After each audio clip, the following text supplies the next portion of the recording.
black belts, boxing champs, and gladiators. Throughout history, combat sports have brought the toughest kids on the block around to square off against each other in exhibitions of strength and skill. There's a very real possibility of someone getting hurt when they get into a scrap, so what better way to settle a score with someone than by beating them up in a video game instead? Much like every other sport out there in our planet, the ancient art of fighting's been simulated in countless amounts of games. I don't have to tell you how important and prominent fighting games are. They've given us a way to channel our aggression in a more strategic manner than most beat-em-ups allowed. Mano a mano, the challenger against the champion. Fighters are the pioneers of competitive multiplayer games, and you can tell many dramatic stories when two evenly skilled players go at each other.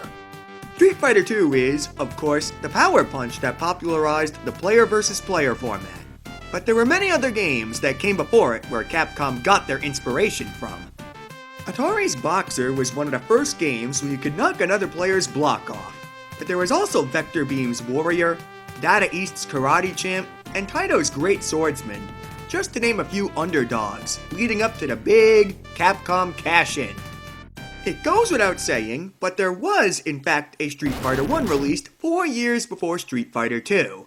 But a lot of hack video game critics out there will try to tell you that Street Fighter I is nothing more than the stepping stone that laid the groundwork for the franchise's fantastic future. That's wrong! Brace yourselves for one of the spiciest takes you'll ever hear. Street Fighter I is actually a good game!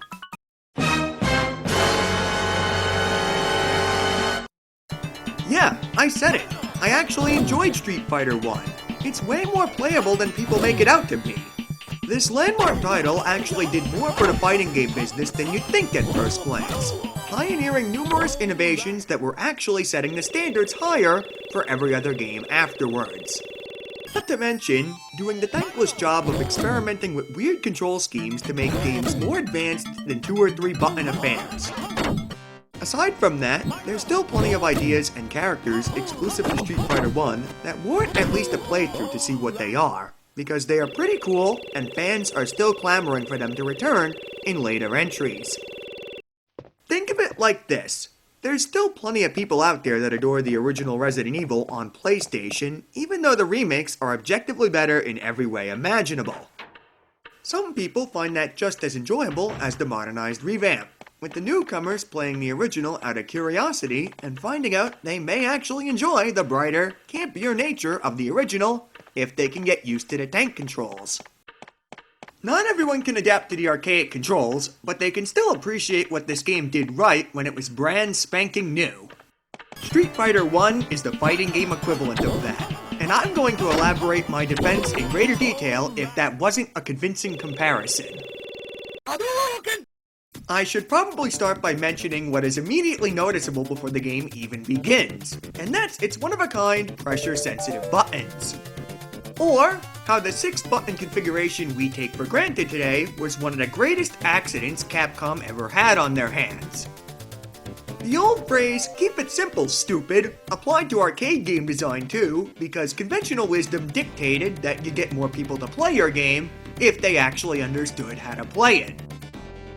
Karate Champ's dual levers worked well enough, but why stop there when you can narrow it down to 2 buttons that every other game used, and help the game stand out from the crowd by letting you actually smash the cabinet? It was brilliant on paper since, theoretically, the game would have the same amount of strategy Karate Champ had without needing to memorize move lists. But in reality, operators were not happy that they kept having to repair their units from kids going buck wild on them, which led to the 6-button format you know and love. Still less convoluted than lever combinations, but bold and complicated by 1987 standards. That out of the way, we can peek at the actual game. The premise is as stock as it gets. You're one of 2 martial arts masters, Ryu or Ken, competing in the Street Fighter tournament to prove that you're the strongest man in the world.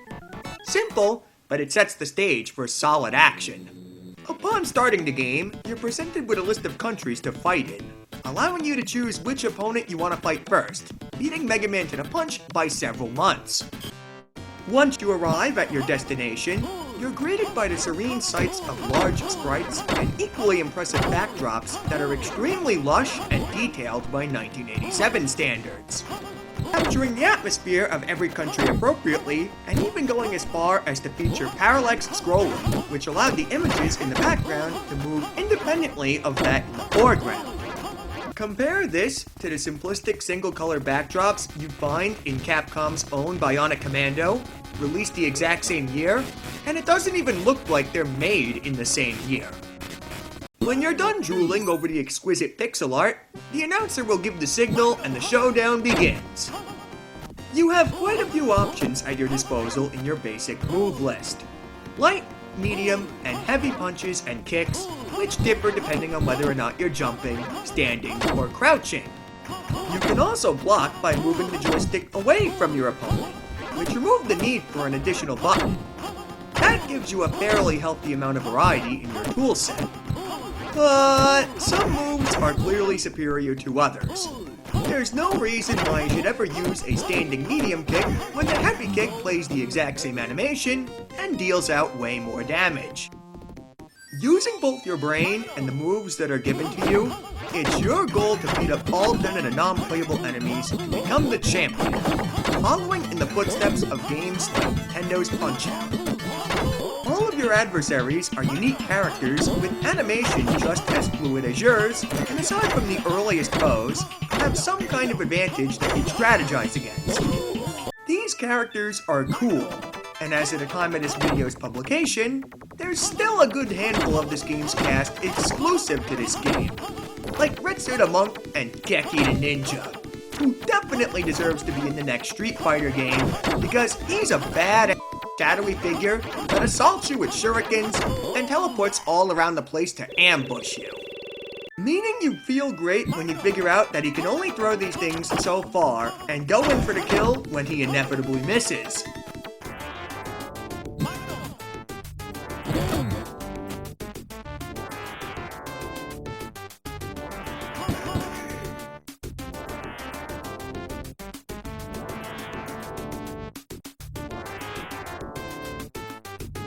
And then you have guys like Mike the Boxer who,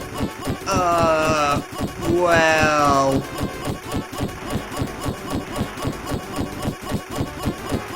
As you progress through the tournament, the opponents start fighting dirtier and more ferociously, doing more damage than you and using their special techniques to melt your life bar in a matter of seconds if you get snagged up in them, creating what would have been a rather steep challenge curve that eases you into it with Japan and America, only to slam you right on the head with a bag of bricks by the time you get to England or China.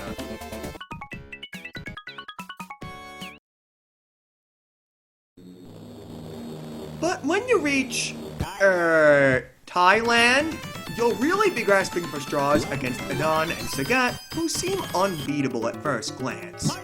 But we'll get back to that a bit later, as the game expects you to have figured out something peculiar to win against the last two opponents. When you are tired of fighting against the computer, you can test your skills against your friends or total strangers that you met at the arcade that Saturday to see whose fist is stronger in an endless array of mirror matches. Arguably making Street Fighter 1 the most balanced competitive fighting game alongside Karate Champ and Warrior. Competitive play isn't the innovative part though. What was innovative there was the second player being able to join in at any time when they put a quarter into the machine. Introducing us to the famous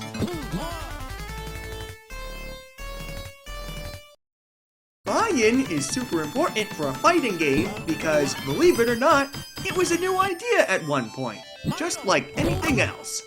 Going back to Karate Champ again, once you played a best out of 3 set against another player, the loser's game was straight up over and they couldn't play again until the winning player was done with their single player game. Which could take who knows how long. It's not because the game was badly designed, but nobody legit knew any better in the Wild West era of game design. Buy-in for players joining late was a great idea in cooperative games, so Capcom decided to put that into competitive games too, and wrote those unwritten game design rules that we take for granted today. Of course, I don't have to comment on how it changed the arcade biz once Street Fighter II came out and popularized the idea by being an even more polished game than this was. But if that was all there was to say about the gameplay, I wouldn't be giving this game as much attention as I have. It's time to talk about the biggie. Provided your arcade cabinet didn't have any of the artwork vandalized by some hoodlum, you should have seen an instruction card that read, "Discover secret techniques by various combinations of joystick and buttons." Sure enough, if you wait long enough watching the demo, the computer will eventually throw a fireball out of his hands, giving you a hint that there's much more than there appears to be on the surface. Onlookers would scratch their heads, wondering how in the world you do that, which led to months of longevity trying to discover what the right button combinations were to use the special moves. And once they were discovered, all bets were off. Fighting games were never going to be the same again because nobody is ever going to forget the first time they slammed a sucker with a fireball, to see the massive damage that ensued. These monstrous moves decimated a third of a health bar in a single hit, evening out the score and giving you the key to winning against the last two opponents that seemed impossible before. As a matter of fact, the only reliable strategy against Sigmat was canonized by Capcom themselves, as he did not have the scar against his chest in Street Fighter 1. This is the very moment where Ryu's Dragon Punch tore right through his skin and set things up for more character development when that became more important. You're familiar with special moves if you've ever played a Street Fighter II style fighting game in your life. But unlike Street Fighter II, the special moves were not intended to be easy to pull off because they were exactly that, a secret. A common criticism of this game is that the Hadouken, Dragon Punch, and Hurricane Kick were unresponsive and almost impossible to do consistently. There's numerous reasons for that, but the most common one is everybody is doing them wrong. This is the only Street Fighter game where you actually have to push the button first, and then do whatever joystick movement is required. Remember, this game did not use a standard button configuration at first, so the buffer from hitting the button was implemented to work alongside the pressure-sensitive buttons. It would have been a lot harder to do it the other way around on the first version, and they kept it like that in the joystick revision. But if your character doesn't perform the move despite following those directions, that is on the game and not on you. I think it's safe to say that there is a bit of jank in Street Fighter 1, and that can actually hinder you when you're fighting against Lee, Adon, or Sagat. When either of those three do their special moves, especially Adon's Sonic impersonation, your moves won't register thanks to some questionable programming. And this is a serious problem. It's led people to believe that Street Fighter 1 isn't as functional as it actually is. And that's perfectly valid since later games in the series are far more polished and ensure that special moves always work correctly regardless of circumstances. This ugly caveat prevents Street Fighter 1 from being on the same pedestal that Street Fighter 2's held upon. And if a bit of the messy code had been cleaned up, fans might have been telling an entirely different story. Nevertheless, the inclusion of these moves in the first place secures Street Fighter 1's historical value, and it doesn't do anything to detract anything else that this game has going for it today. Sure, its craftsmanship is shoddy under the hood, but it's a fine-looking house that's worth staying in. This game deserves an S for being the founding father of special moves and being excellent in 1987. But I'd personally give it a B+ if I were asked if it held up today.